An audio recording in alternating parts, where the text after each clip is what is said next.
Let's get my first guest out, ladies and gentlemen. He is the hardest working man in Liverpool, and that's not a regionalist joke. He does work very hard. The magnificent John Bishop. You've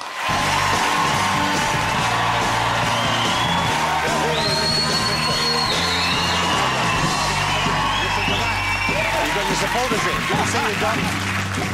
Yeah, I honestly, if I see a red football shirt, I would think it looks the same to me. A Liverpool shirt and a Manchester United shirt looks more or less the same, and I don't understand why you get so upset about that kind of nonsense. Because I'm childish. Yeah, well, because it is. I tell you what it is with football, and if you don't follow football, it is ridiculous because you start believing it's more important than what it is. But because you're passionate about it, aren't you? Yeah, well, kind of, yeah.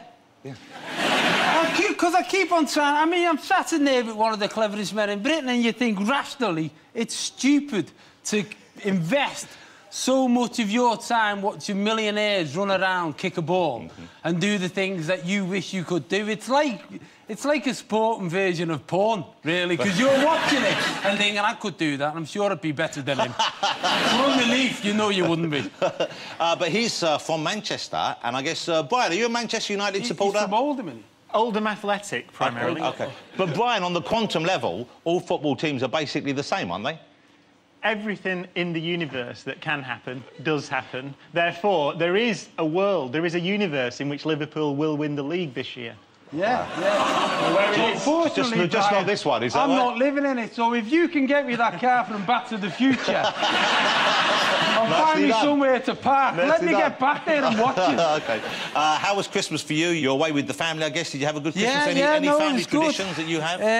Well, no. Well, you keep on thinking you've got a family tradition, and then it changes because the kids grow up. We've got one that we've maintained, which is to try and not have an argument before 2 o'clock. And, on Christmas Day? Yeah, so Christmas Day, not have a fight before 2 o'clock, but you can feel at half-1 the tension building because everyone's thinking, I can punch someone in half an hour. So we've kept that going, but now, you know what it's like, we were talking before, you've got teenage kids, Christmas isn't the same. I mean, like, I come downstairs and there's just people in the house I've never seen before. They just seem to stay for days, eat stuff, and then piss off. And I'm thinking, who are they? Yeah. And none of them ever sit there, and when you walk in the living room, they never say, hiya, or how are you, or thanks for having us. They just sit there watching your telly and go, and that's... I mean, they don't all do that, because some of them are girls.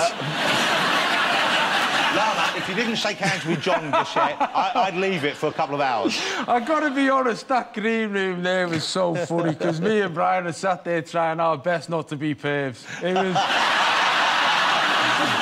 Brian's gone off to sort himself out already on the lot of people. I do apologise, ladies. Hey, somewhere in the universe, Brian's having a brilliant night. We'll find out. We'll find out whether those neutrinos can travel as fast as he says. But you're a vegetarian, aren't you? I am vegetarian. You're a vegetarian, so wow, there's a lot of love for the vegetarians. Yeah, there is. That's a couple of horses who have come in. Can you? So what do you do Christmas Day? Because are your boys vegetarians? No. Because I've been vegetarian now for 26 years. So what turned you? What made you decide not to eat meat? I was working in a hamburger shop. Is this going to be upsetting for the rest of us? No, it's not. It's not. I was working in a hamburger shop in Guernsey called Chicken George. So... You've really got around a bit, haven't you? I was living the life. How are you working in Chicken George? No, I wasn't working there, John. I was running it. I was Chicken George. I was the manager, which meant that whilst I was there, in Guernsey at that time, you phoned up the farm on Monday and collected the meat on Wednesday. And I basically walked into the wrong room at the wrong time on the wrong day and went... So you saw the part of the food chain that most of us try to avoid looking at? I saw the bit where I saw the bit just after the cow had been killed, but it still had enough life in its eyes to look at me and go, this was your fault. Oh. Did it know you were Chicken George, do you think? I had the T-shirt on. I said it wasn't you, I came for the chicken.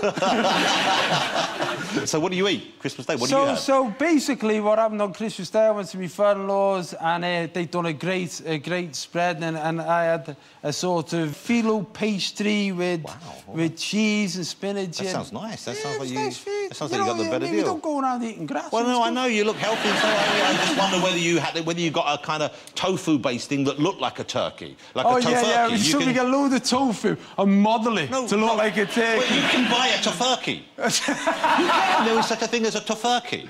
No way. There is. My daughter loves a tofurkey. And don't make a joke about that. Okay? I'm not saying anything about your daughter and a tofurkey. There is honestly a tofurkey. There's a tofurkey, and she ate a lot of the tofurkey. And I tried a bit of the tofurkey, and I tell you, it was one of the best tofurkeys I've ever tried. Oh, I bet.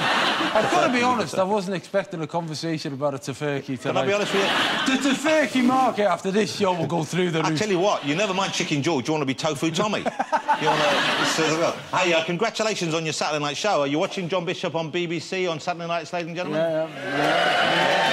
It's doing great. It went well. It went very good. It was good. And the tours are doing great as well. You're doing a bigger one this year, is that right? Yeah, I mean, what happened is I did the tour last year, the Sunshine Tour, and I finished it, and I wanted to take time off, but then it's just... stand-up is just what I do. I didn't see the new tour. I've got the DVD, OK? And someone tells me at the end, there's a dance. You do a choreographed dance routine, and I didn't think you were the type who would want to end a show on a dance, so I love the idea, but what's... Choreographs is stretch. I had an argument with my sons about Saturday Night Fever, and Saturday Night Fever being the brilliant film that it was, and for our generation, fantastic film. You see John Travolta moving. So I had this big argument with them, and that's part of the show.